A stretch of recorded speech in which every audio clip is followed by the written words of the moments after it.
5학년 국어, 5학년 국어 9회입니다. 자, 화면을 공유할게요. 86쪽부터인데, 자, 여러분들 다 풀었죠? 풀었으리라 보고요. 선생님 모르고 안 켜놨다. 국어, 5학년 국어. 자, 86쪽의 내용을 보면은 인공지능에 대한 내용이 나와요. 아직 화면이 안 보이죠? 좀만 기다려주세요.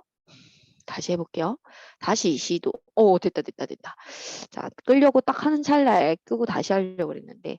자, 인공지능이 일으킬 위험을 막을 방법. 이제 지금 이 글 가에 대한 거는요. 인공지능이 되게 위험하다라는 내용이 많아요. 중심 내용이. 위험하다. 이거를 막아야 된다. 인공지능을. 그런 내용들이 굉장히 많이 나오고 있어요. 그리고 뭐 근거들도 나오고 있죠. 첫째, 둘째, 셋째에서 근거가 나오고 있어요. 그래가지고 더 부자는 부자가 되고 가난한 사람은 더 가난해진다.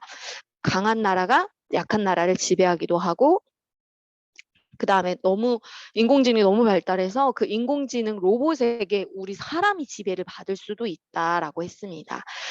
네, 그런 위험성이 있는 거는 인정합니다. 선생님 생각에도 좀 위험성이 있다고 봅니다.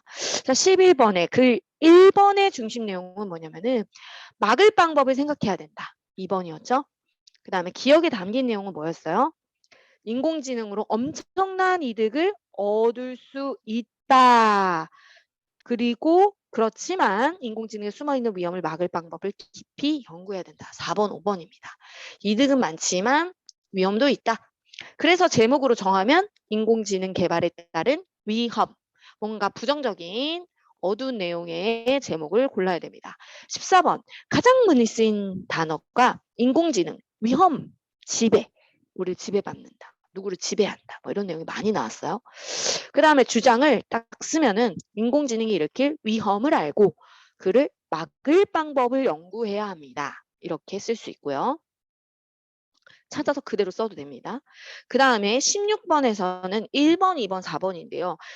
인간이 인공지능의 지배를 받게 될지도 모르고 그 다음에 불평등이 심하게 될 수도 있다. 그 다음에 지배할 수 있다. 힘이 강한 나라가 힘이 약한 나라를 지배하게 될 수도 있다. 그래서 세 가지를 고르면 되겠습니다. 자, 그래서 요 100점 공부법도 넘어가지 말고 해야 됩니다. 각 문단의 중심 내용을 확인합니다. 그 다음에 이게 이제 주장을 파악하는 방법이에요. 글쓴이의 의견이 무엇인지 알아보고 어떤 근거를 제시했는지 살펴봐야 되고요. 여러 번 강조해서 사용한 낱말이 무엇인지도 확인을 해야 합니다. 자, 그래서 그 다음 쪽으로 넘어가 볼게요. 88쪽입니다. 글 나에서 영국의 어느 대학교에서 펼친 킬러 로봇 반대 운동을 들어보았습니까? 이래서 이거에서는 지금 관련이 있어. 글 가하고 앞쪽에서 있던 글 나하고 관련이 있어요. 이번에는 인공지능이 필요하다. 우리에게 좋다.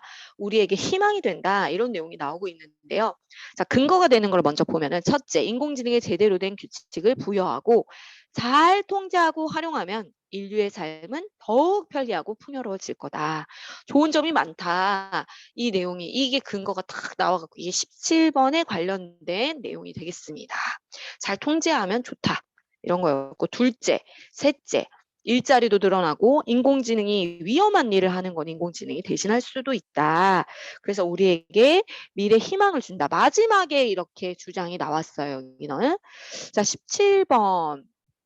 어떤 일이 일어나냐? 인류의 삶이 더욱 편해지고 풍요로워진다. 이게 좋은 점이 있다라고 했고요. 18번에서 가장 많이 쓰인 낱말이 인류, 미래, 인공지능 이런 거였습니다. 19번. 이 글의 내용을 정리를 딱 했는데 문단 3번은요. 틀렸어요. 이 문단 3번에서 현재 일자리를 사라진다 이런 게 아니라요. 오히려 일자리가 늘어날 거라고 했어요. 인공지능 때문에 사회가 발전을 해서 그 다음에 20번으로 가볼게요. 제목은요. 인공지능은 미래, 우리 앞으로의 희망이 된다라고 봤습니다. 자, 글쓴이의 주장과 비슷한 의견은 뭐냐면은 잘 통제하고 활용하면 더 살기가 좋다라고 했어요. 희망적인 메시지를 계속 전하고 있죠. 이 주장의 맨 마지막에 글 5에 거기에 다 적혀 있죠. 거기에 희망적인 거, 긍정적인 거, 밝은 내용이 나오고 있습니다. 그 다음에 22번에 주장을 파악한 방법이 나왔는데요. 자, 주장을 파악할 때는 중심 내용을 잘 봐야 돼요. 그리고 자주 나온 낱말이 뭔지, 이게 자주 나왔다는 게 강조가 되었다는 거거든. 자주 쓰였던 말이 뭔지를 봐야 돼요. 그래서 중심 내용 확인하고 진욱이처럼 진욱이처럼 여러 번 강조해서 사용한 단말이 뭔지 확인을 해봐야 됩니다. 그리고 나서 여기 백정공부법 꼭꼭 채워 넣으세요. 인공지능이 일으킬 위험을 알고 나와 있지만 그래도 한번 채우면서 읽어보세요. 위험을 알고 그것을 막을 방법을 연구를 해야 합니다. 인공지능은 인류의 미래를 희망으로 가득하게 만들어 줄 것입니다. 라고 했습니다. 자, 그 다음으로 넘어갈게요. 글을 쓸 때 지켜야 할 윤리가 있다. 윤리라는 게 뭐냐면 바른 마음가짐이에요. 이게 서로 간에 지켜야 할 바른 마음가짐이 있는데 왜 이제 글 쓸 때 쓰기 윤리라고 하는데요. 쓰기 윤리를 지켜야 하는 까닭을 살펴보자라고 했습니다. 자, 첫째, 쓰기 윤리를 지키지 않으면 이거는 법을 어기는 일입니다. 둘째, 다른 사람에게 정신적 피해 아니면 물질적 피해를 줄 수 있어요. 자신이 재미있는 글을 써서 소설을 써서 탁 팔으려고 했는데 책을 만들어서 팔려고 했는데 그걸 그대로 베껴 써서 도둑질 해간 거예요. 그러면. 그래서 표절이 되고 저작권자에게 피해를 줘서 그 원래 원작자에게 저작권자에게 그 저작권자가 책을 팔려고 했는데 그것을 못 팔게 되거나 드라마를 대본을 써서 드라마를 잘 만들어서 돈을 벌려고 그게 직업이니까 돈을 벌려고 했는데 그걸 빼앗아가는 어마어마한 도둑질이 됩니다. 셋째, 쓰기 윤리를 지키지 않는 것은 문화의 발전을 막는 일이다. 서로 베끼는 거를 그냥 허용해 준다? 그러면 사람들이 좋은 글을 쓰려고 하지 않아요. 서로 다 베껴갈 건데 힘 있는 사람이 다 베껴가니까 안 쓰려고 그래요. 그래서 그거에 대한 정당한 돈을 지불을 해야 더 많은 사람들이 잘 좋은 글을 쓰려고 그러고 좋은 드라마나 뭐 작품을 만들려고 합니다. 그래서 출처를 정확하게 밝히고 속이지 않으면서 다른 거 베끼면 절대 안 돼요. 그거는 도둑질이에요. 그다음에 예의 있게 반응하고 이게 글이 나왔을 때도 반응을 별로네. 무슨 글이 뭐 이래. 뭐 이러면서 무시하거나 하면 안 되고 예의 있게 반응을 해야 됩니다. 자, 23번부터 볼게요. 글을 쓸 때 자신이 직접 쓴 부분하고 자료에서 인용한 부분, 인용했다는 거는 가져온 거예요. 자료에서 베껴서 일부분을 쓸 수는 있어. 근데 그것을 베껴 썼다는 얘기를 하면 돼요. 어느 책에서 어느 작가가 쓴 책에서 내가 그것을 인용해왔다. 베껴왔다. 베껴오는 거를 인용이라고 합니다. 그래서 인용한 부분을 명확하게 해야 돼요. 그러면 안 그러면은 그게 표절이라고 합니다. 표절이 될 수 있습니다. 자, 되게 중요한 내용입니다. 24번에 여기서 보세요. 어떤 작가가 오랜 시간 힘들어 쓴 이야기가 유명해졌는데 비슷한 내용으로 다른 책을 만들어서 막 팔아.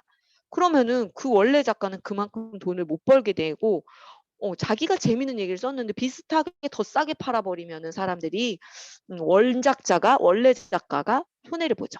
이게 지금 3번 표절에 대한 문단 3번의 내용입니다. 자, 25번. 자, 내용을 거짓으로 꾸미거나 허위로 글을 쓰는 사람이 많으면 사람들이 이거는 뭐 글이 뭐 다 거짓말이네 이러면서 믿을 수가 없게 되죠. 26번.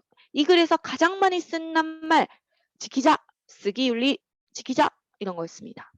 자, 27번의 중심 내용은요. 문단 3번에서 쓰기 윤리를 지키지 않으면 다른 사람에게 물질이나 정신 피해를 줄 수 있다라고 했고요. 문단 5번에서 쓰기 윤리를 존중하는 것은 우리나라 미래 발전에 영향을 미친다. 굉장히 중요한 일이다. 쓰기 윤리를 지켜야 한다. 거기에서 찾았으면 되겠습니다. 찾아보세요. 그 다음에 28번에 주장. 무슨 주장이죠? 가져. 쓰기 윤리를 지키자. 이렇게 하고 있습니다. 자, 백정고목본 보면은 적절한 근거가 많을수록 더욱 설득력 있게 느껴진다. 근거가 적절한지 잘 봐야 되죠. 글거에 알맞지 않은 낱말을 사용하면 주장 자체도 적절하지 않을 거라고 생각하기 때문에 적절하게 알맞은 낱말을 썼는지 확인을 해야 됩니다. 알겠죠? 자, 그다음에 자, 스마트폰 사용이 학교 안에서 필요한가? 라는 거예요.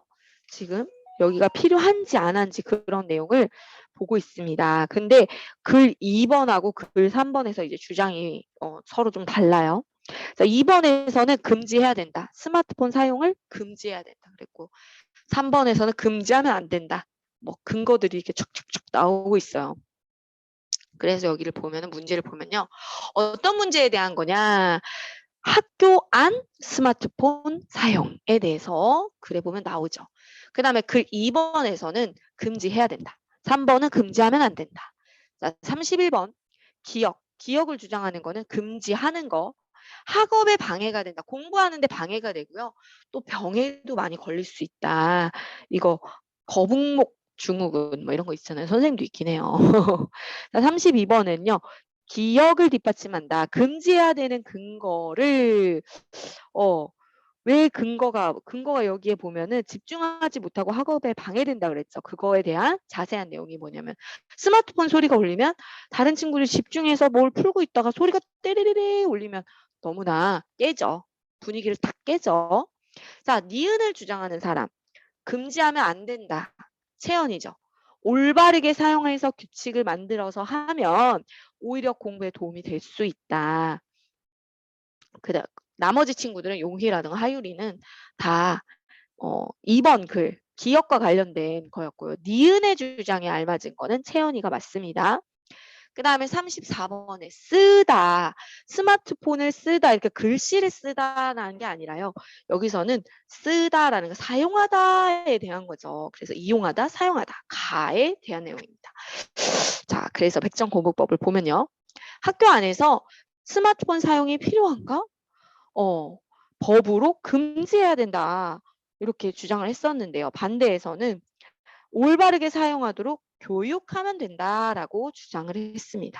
그렇죠? 서로 의견이 좀 달랐어요. 토론했습니다. 자, 이번 주 수고했습니다. 안녕.